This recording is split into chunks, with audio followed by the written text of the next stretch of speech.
목요일에 아시아 증시는 혼란스러운 모습입니다. 다만 미 증시가 테마별로 강세를 보인 가운데 이 훈풍을 제대로 받는 건 우리 증시뿐인 듯 싶습니다.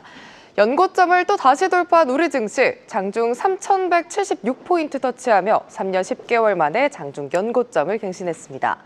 반면 우리 증시와 다르게 중하권, 베트남 그리고 인도까지 보합권의 레인지 내에서 움직이는 모습인데요. 상해 종합지수부터 짚어보겠습니다. 중국 경제에 대한 낙관적인 시선들이 쏟아지고 있습니다. 최근 중국은 철강이나 배터리 같은 필드에서 감산 기조를 이어가고 있는데요. JP모간은 이런 기조가 이어진다면, 그러니까 중국 정부가 과잉 생산 능력을 제대로 통제한다면 증시와 글로벌 무역에 긍정적인 영향을 미칠 거라고 평가했습니다.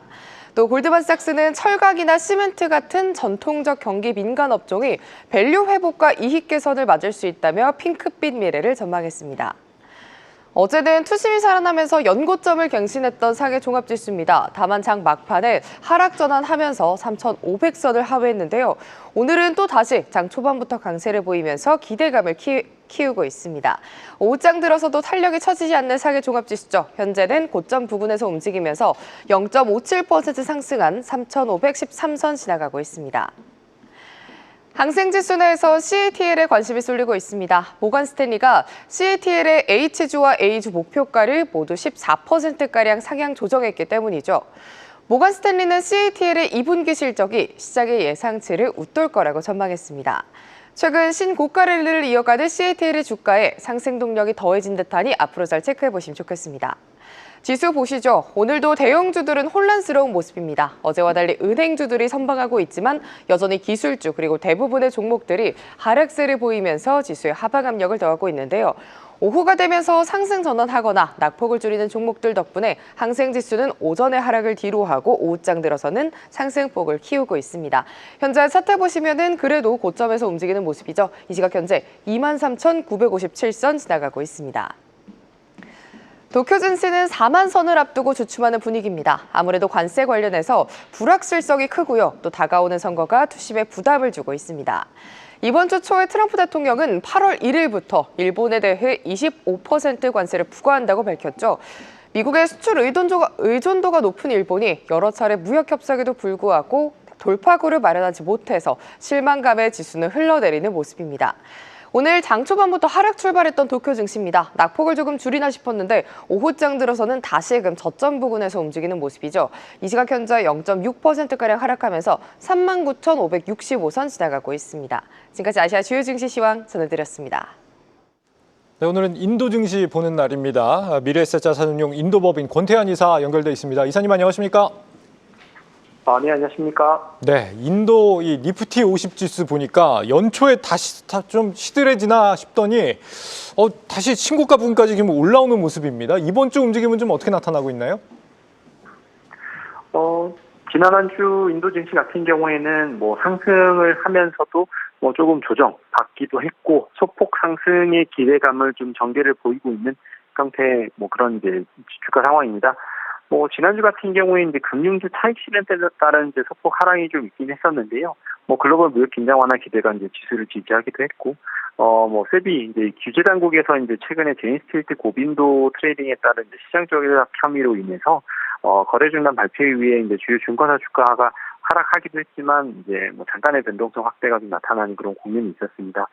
이번 주 같은 경우에는 이제 미국 예상 관세 발표 소식으로 인해서 특정 25,000포인트에 25,000포인트 4,450에서 25,500포인트 범위 내에서 제한적으로 좀 등락하는 모습을 좀 보여주고 있는데 소비재 금융주 강세 위주로 이제 지수를 지지한 반면에 IT 에너지 지수는 좀 부진한 모습이었습니다.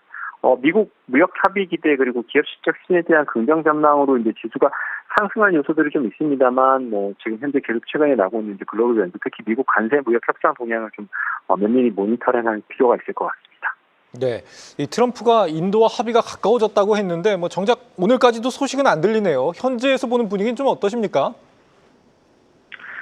네, 그렇습니다. 인도가 미국으로부터 상호관세 사안을 아직 받지 않았다는 점이 어떻게 보면 양국 간 협상이 좀 긍정적으로 진전되고 있는 것이 아닌가라는 신호로 해석될 여지가 좀 있는데요.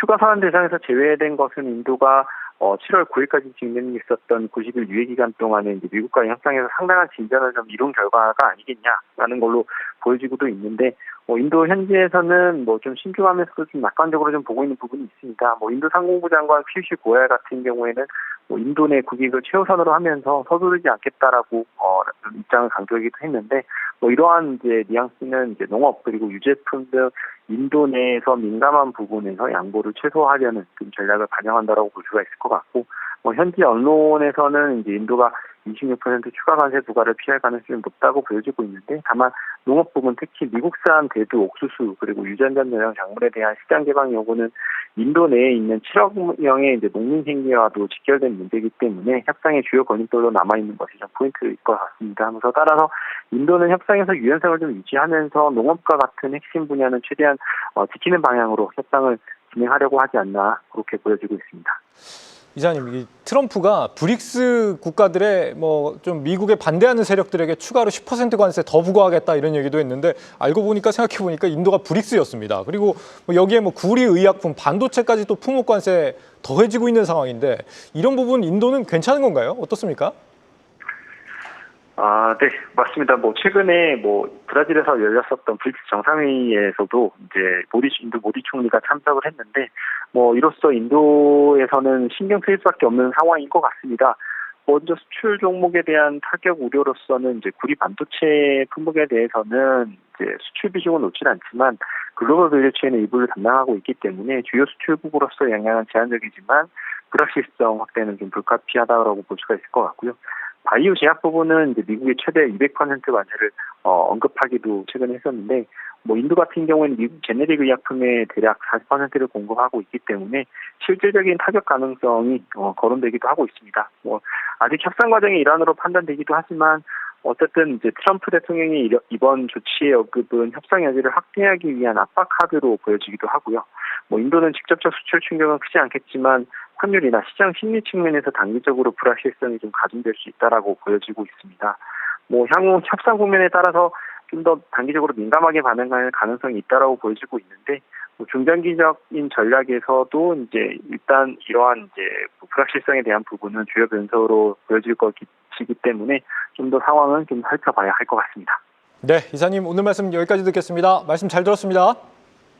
네, 감사합니다. 네, 미래에셋 자산운용 권태환 이사였습니다.